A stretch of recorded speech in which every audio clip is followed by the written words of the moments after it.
wonder how we remove the pin and put it back up. Huh. Morning, Mike. Hey, good morning.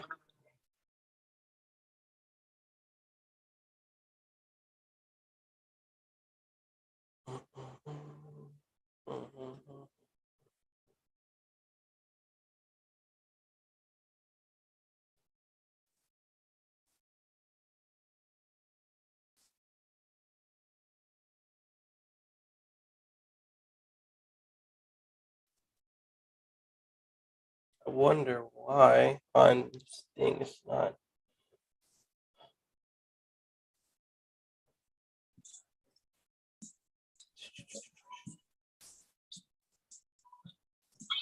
I do the full screen.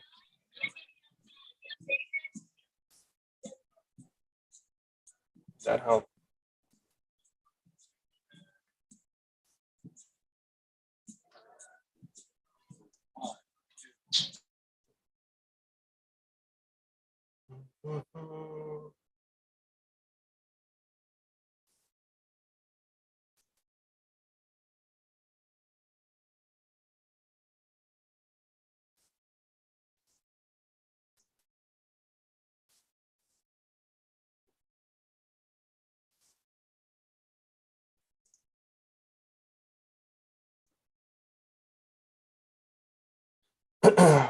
Okay, it is 10:03. We will start in about a minute. Happy Halloween.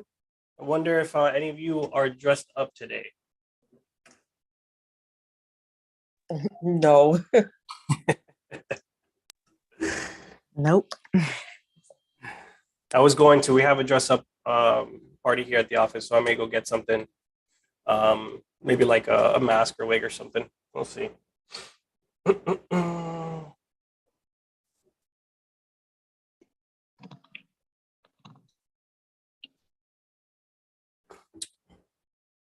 There is a lot of news that came out last week, which is good. Be a lot to talk about. I don't know if I've mentioned to you guys in the past weeks about the Canadian real estate market and kind of what's happening there. So we'll talk about that today too. Very interesting what's happening in the real estate market. Very, very, very similar to our 07, 08 crisis that we had over there.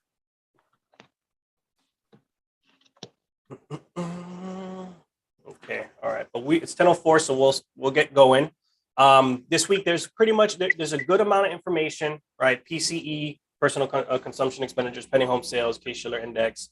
Of course, we're going to go over initial jobless claims and things like that. But we'll start off with PCE, which is the Fed's favored measure of inflation. That came in last week, and PCE is basically personal consumption expenditures. And it rose 0.3% in September, and it remained at 6.2% year over year.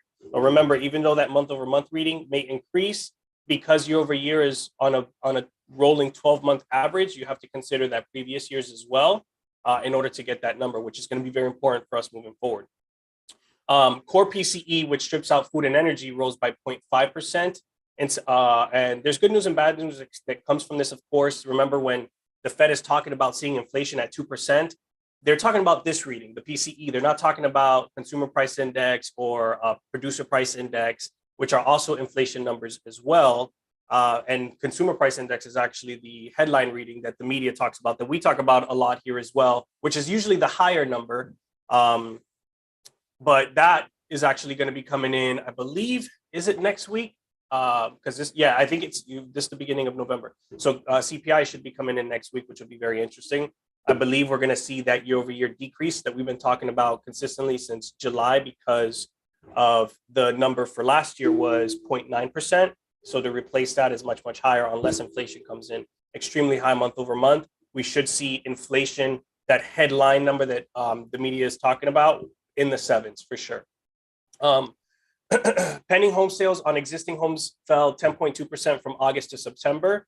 Sales are down 31% year over year, and that's on pending, or existing home sales, sorry, which means that those are not new construction. Okay, those are basically owners selling their houses that were already built in the past.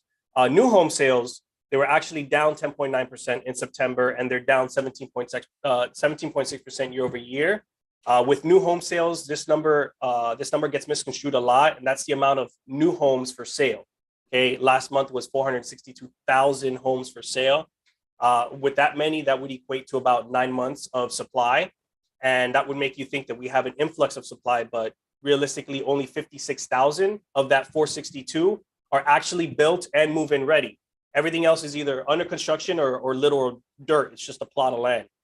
So they like to kind of talk about that 462,000 number without really going into what the main number of those homes being built that people are actually able to move into, which is 56,000. What's really interesting is the median home price actually increased last month to 471,000. I think it was about an 8% increase. This isn't the same as appreciation. It just means that half the homes sold above that price and half the homes sold below it. But it is weird that we see that home price kind of go up in the middle of this market where everything else is kind of moving down. And it's most likely my main assumption from that would be the fact that the past couple months, their sales were actually much, much higher. And that's most likely because remember that their fiscal year, new builders' fiscal years are typically September or October is when they end. So those sales were pretty much getting done towards the end of their actual fiscal year. The Case-Shiller index came out for August, and remember this is like the gold standard for the market in terms of appreciation, but it does lag 2 months behind. Everything else that we usually talk about is usually 1 month behind. So for us to be talking about September and have this August number, it's still pretty important because they are like the number one standard when it comes to home price appreciation.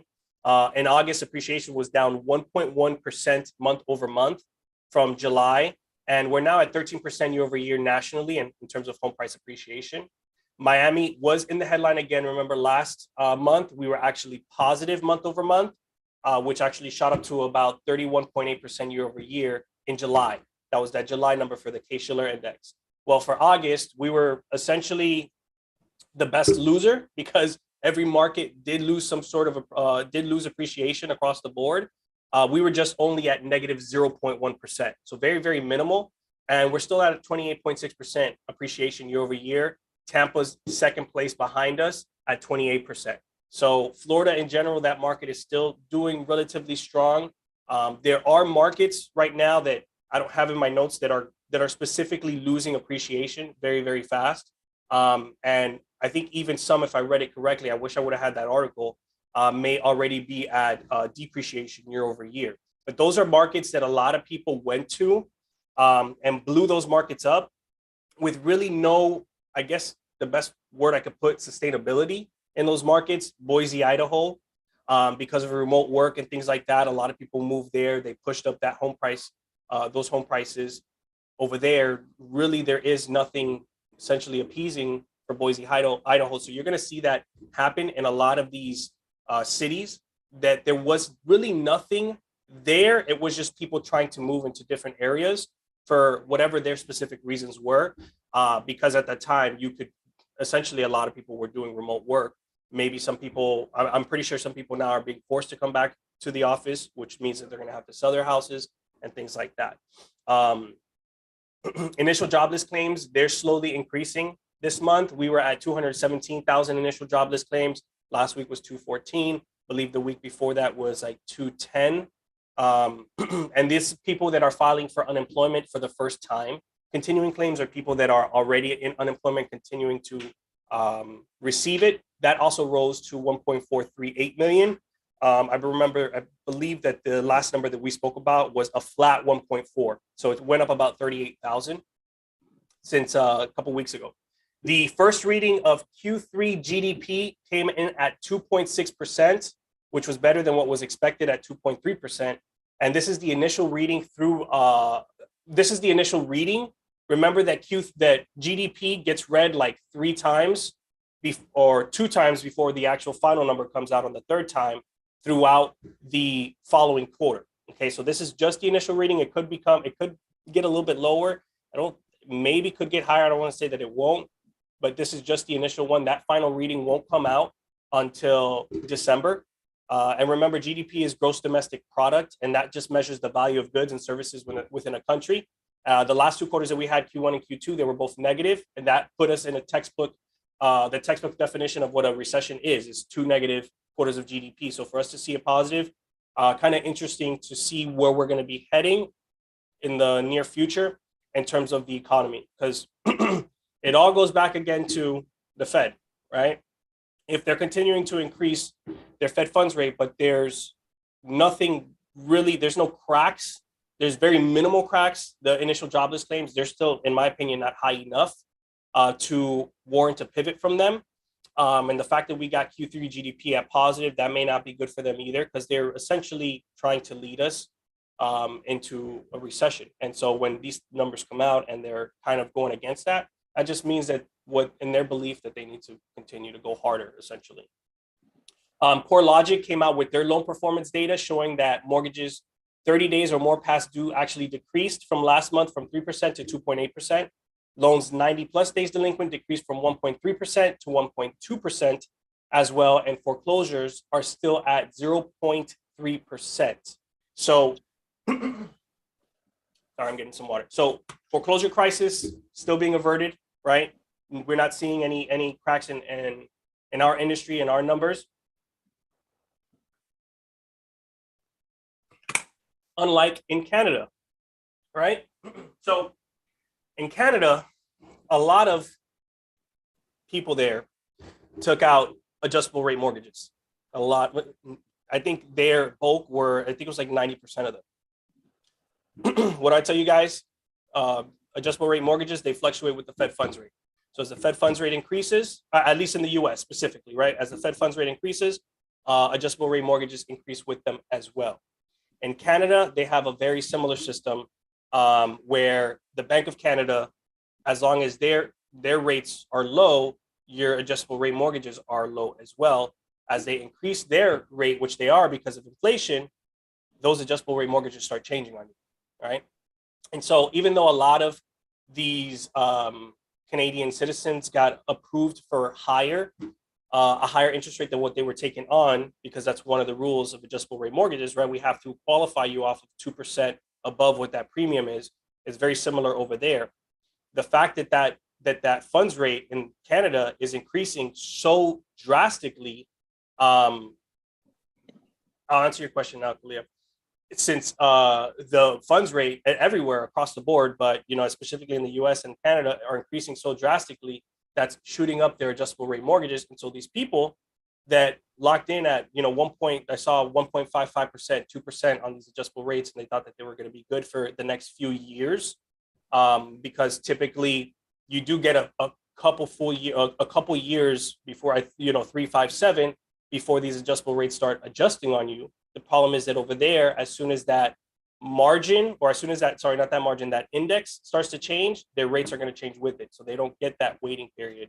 And we're seeing a lot of people there that their rates are adjusting right in front of their eyes, and they're hurting. And so you're seeing their values on their properties drop drastically, 20, 30%, not year over year, within like 6 months. They may have bought back in April, May, June, and they're selling now at a 25, 30% discount on those homes currently. And so we're seeing a lot of people get pressed over there. We're seeing a lot of them essentially lose value, the best way you can put it, or lose their assets. And it looks like they had a actual real estate bubble. Are we concerned about that over here, specifically in the US? There could be. But remember that the biggest factor that comes with that is the fact that they took out adjustable rate mortgages, okay?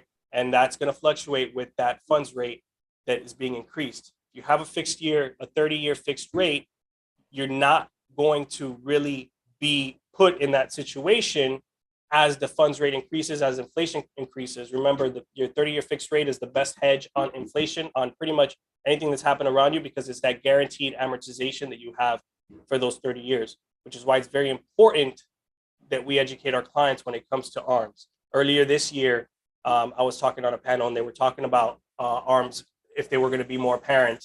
And I said, yeah, at the moment they are, but as the Fed funds rate continues to increase later on this year, we're going to see less and less of them, because that goes based off of ARMs do go based off of the Fed funds rate and what that US prime rate is. And so as that goes up, so are those ARMs. And so now they don't become as favorable as 30-year, because you may only be getting a quarter discount or a 0.5% discount, understanding and knowing that you're going to have to refinance in 3-5 years, and you don't know what that is going to look like in the future. And you don't know what's going to happen if the Fed continues to raise their Fed funds rate through 2023, which is also conversations that we're seeing right now, right? We were supposed to be stopping at about 4%, 4.5%, and now they're saying that the Fed is not thinking about stopping till we get to 5%. And then what happens when they change their mind then, if they change their mind then, so on and so forth. So very, very important that we kind of relay this message, and we say, hey, this is what's happening in Canada. Do some research whenever you guys can this week, and just Google it. You're going to see a bunch of articles that come out and what they're talking about. And it's really just because those mortgage payments are increasing rapidly on these people, and there's really nothing else that could be done, especially with, think about it now with everything slowing, right? With real estate specifically slowing, you're getting that where, as a seller, if you do have to sell for whatever reason, you're already not making the same profit that you would have last year, earlier this year, or late 2020. Put that with the fact that now you're absolutely forced to sell, because that rate's going to continue to go up and just eat away at your monthly pockets. Now you're basically like, just take this damn house away from me, and no one is buying over there. I believe that I saw another number too, that the amount of people that bought a home in all of, it was either Vancouver or British Columbia in 1 month, I think was like 500 in like a whole, basically like a whole state. They call their provinces over there. But it was an extremely low number for a whole month of people buying properties that basically didn't move at all. So that's pretty much the news for this week. There is now I spoke to you guys about the 2-1 buy down before. We are coming out with the 3-2-1 buy down. A lot of other lenders are, and then the 1-0 buy down. So 3-2-1 is very similar to the 2-1, but except for you starting the client starting at 2% lower, they're starting at 3% lower, then 2%, then 1%. So it gives them 3 years as opposed to 2 before they go back to their actual rate, a little bit more time to refinance. And on the first year, much better payment on that first year. Because the 2-1 was actually really attractive. The 3-2-1 for a client may be even more. Up front, I can tell you that my concern when it comes to that program is it may be a little unrealistic to be able to get it done when you actually think about the terms. So the 2-1 buy down, basically now it's no longer seller funded, right? But for the most part, you want to get the seller to pay for it because it's extra money that the client has to come in with, because that money is just getting escrowed. That's all it is. It's just getting escrowed, and the client's making less payments, but that money gets taken out of escrow to compensate for that, because that lender still has to sell that 7% rate, 7.25%.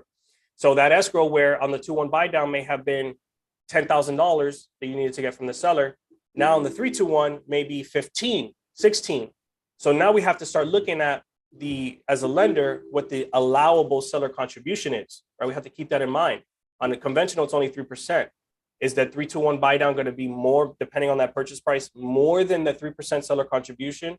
If it is, I just pitched this program to this borrower, and they can't even do it, because the seller is not going to be able to give them more than what they're actually allowed to do on a conventional. And so that would be my gripe with it. It's still really good if we're able to get that seller contribution before 3%, get that seller contribution, and then we'll be able to use it for clients, because then now if their rate's at a 7, instead of them being at a 5, they'll be at a 4 for the first year, and then second year 5, then third year 6. And then the 1-0 buy down is basically just 1 year, right? So much less that you're going to need from the seller, but it's only that 1 year discount of 1 interest rate. So if they're at 7, they'll be at 6 for that first year. So maybe that one won't be too apparent. I still, if I'm pushing one of them, probably still going to be that 2-1 buy down, because I believe that by late next year, rates are going to be coming down. I posted this week on Instagram. I know some of you guys saw it. The fact that Mortgage Bankers Association, which is basically the MBA, they're the ones that come out with a lot of the stats about mortgage applications week over week and stuff like that. that they believe by late 2023 we're going to see rates in the mid fives. And I think I told you guys this from the beginning of Monday Mortgage Minute. Everybody that's been here from April, May, and even June, I said I believe that rates are going to be in the mid to high fives by mid to late next year, just because of everything that we're seeing, just because of the way that the bond market is reacting. So it's pretty cool that we got that article. It doesn't mean that it's guaranteed. It just means that the real estate investors and the real real estate, I guess, professionals that are looking at these bond markets, looking at inflation numbers, looking at all these different things that are really hurting us right now, believe that by next year it's going to be much, much better. So unless something major happens, right? Like one of my concerns about inflation, because I believe it's peaked, is oil, right? So if you guys don't know, we had an oil reserve that we would typically use in times of war and stuff like that. That's been completely depleted. For the most part, it's going to be gone by next week, the next 2-3 weeks, it's going to be completely gone. And then now we're going to have to go looking for oil at a very high price, right? Because that's what it is. Oil is very, very high right now. And so that could shoot up inflation as well, as we're kind of shopping for much, much higher oil. You're going to be paying more at the gas tank and stuff like that within the next, probably around the holidays. So that would be my biggest concern when it comes down to inflation, is oil, where we're going to get it, how much those barrels are going to cost, and how much that's going to affect inflation. Other than that, every other sign has looked like it's peaked so far, which is good news. But that's pretty much it. Do you guys have any questions or anything like that? Oh, I know Kalia had one, actually. Let me answer this. So your question was, when they calculate the foreclosures, what stage in the process do they tally the foreclosure numbers? Not list pendants. So not pre-foreclosures, right? Those would be more put towards people that are 90 days past due or delinquent, 90 days plus. They're talking about actual foreclosures, foreclosure processes that are happening. So if you're thinking pre-foreclosures, that's going to be more with that 90-day plus delinquency, which is only 1.2%. No problem. Anybody have any questions?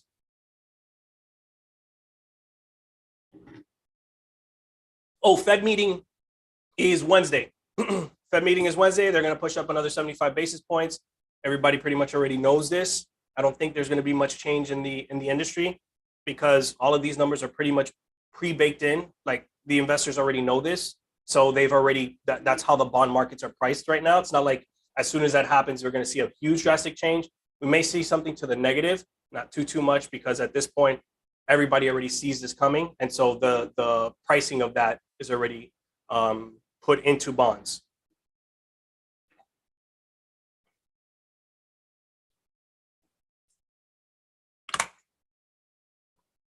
No questions today? Okay. Well, if you guys don't have anything, it is 10:24. Usually this is the time that I like to end it, when we are on time. Thank you guys. Happy Halloween. Make sure that you guys, if you guys do go to your real estate offices, dress up today, take a picture at least. I'm going to get something. I'll put it on the social media, but have a great week. Anything you guys need, you guys can reach out to us. Okay. Thanks, Mike. No problem. Thank you.